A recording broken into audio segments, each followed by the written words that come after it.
Hey guys, and welcome back to Overcomer with Sabrina. I'm really excited to have you here today on another podcast episode and my second video that I've recorded here for my YouTube channel. So I would like to talk to you today about how I made it to the state championship horse show. I put a poll up on my Instagram recently, and several of you asked for some horse farm related content over some self-help. So I think what I'm going to be doing is a combination of both. I really want to help encourage people and motivate people to become better selves and share experiences and things that I've been through and what's helped me overcome a lot in my life. But we also know that horses, animals, farm life, all of that is my passion as well. And I don't mind talking about that at all. So I'm really excited to share some things with you, and I hope that you learn some things you can take away here today.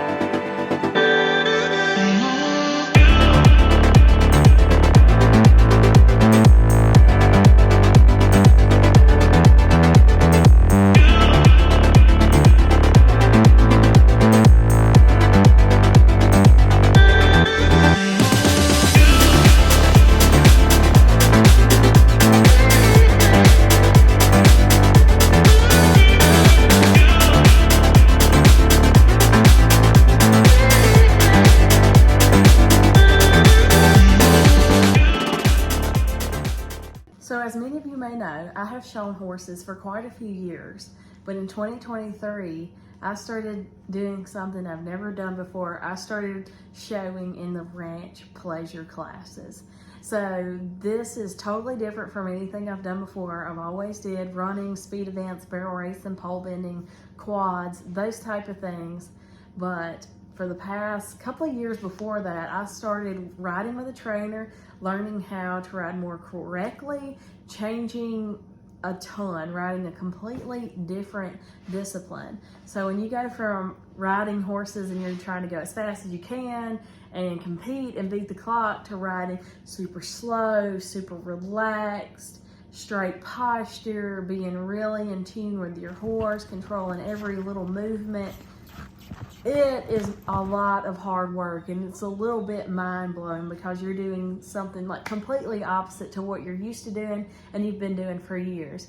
This was really out of my comfort zone, but I knew that pushing myself out of my comfort zone, slowing it down, really honing in, working on my horsemanship skills, what I could accomplish with my horse, getting in tune with their body, with my body, and being able to isolate those little movements and doing rollbacks, side passing, lead changes.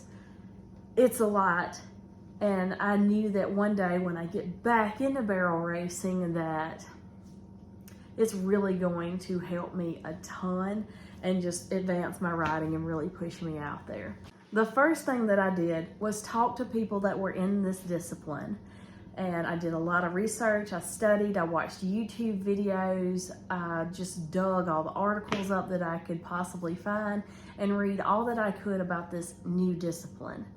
I practiced it, I rode with a trainer, and that was a huge part of what I did when I was riding horses, was just focusing on this new discipline. I barrel raced a little bit last year, and I'm done with that for a while now. I'm really gonna hone in on the ranch pleasure and continuing to get better at that. But what helped me a ton was really being specific with my goals. I sat down, I wrote out my goals, I wrote out daily routines, I wrote out how many days a week I was gonna work with my horses, what I was doing with each horse. I downloaded an app. I tracked every one of my rides. I wrote in the notes like how good that ride was. And it wasn't so much focused on my horse, but focused on me as a rider. What did I not do well in that day? What should I have done better at? Each and every day I judged myself as a rider, as a horsewoman, because I really wanted to advance my horsemanship skills. So that was my main focus every day. How could I have communicated better? How could I have used my body more and less hands? How can I be lighter? How can I get my horse to respond to lighter cues? And just really tweaking that each and every day and weekly, tracking my progress, made me so much better and really helped me accomplish my goals last year. So I really created a workout routine for my horses. How many days a week I was going to ride, what we were going to work on. Now, as any of you know that rides horses or has trained horses a little bit, you know that you can have a plan in place, but that may not be the thing you have to work on that day. Your horse may not be in the right mindset, maybe you're not, so maybe you get there and then you find these other things and you have to work on them and push the other thing out.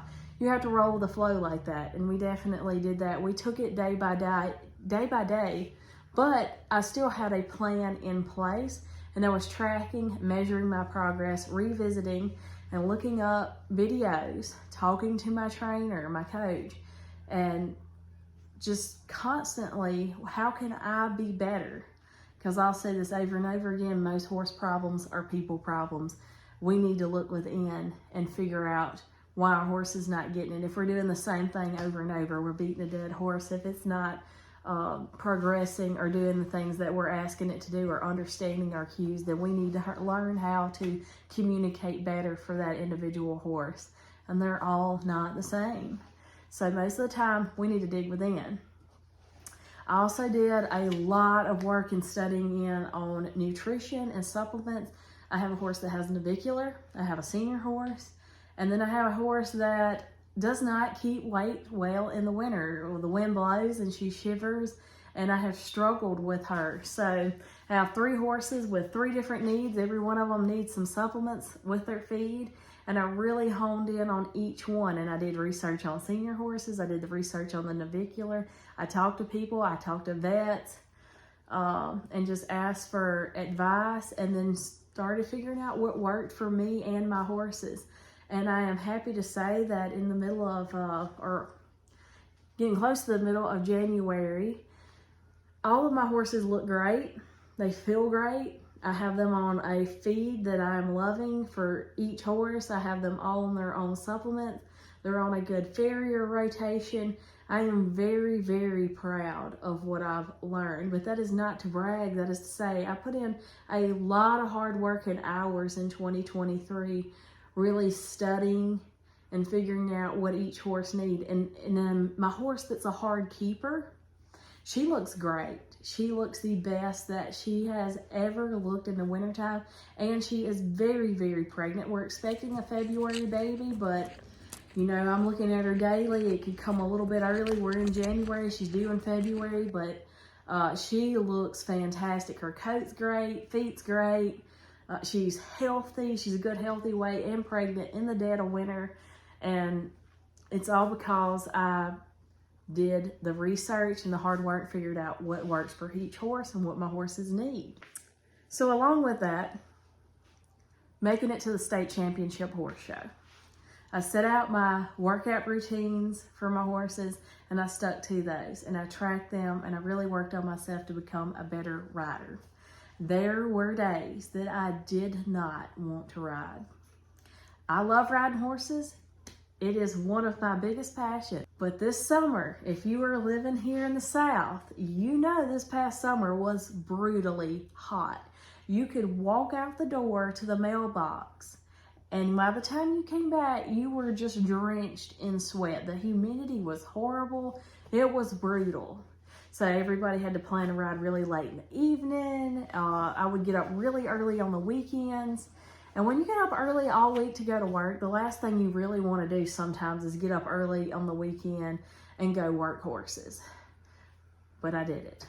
I knew that I had a goal in place, and I knew if I was going to perform well at my shows, if my horses were going to be in good condition so they didn't get hurt, so they didn't pull muscles or anything like that, that we had to get out there, ride and practice. Now, we were not in the arena every single day, just practicing drills over and over and over.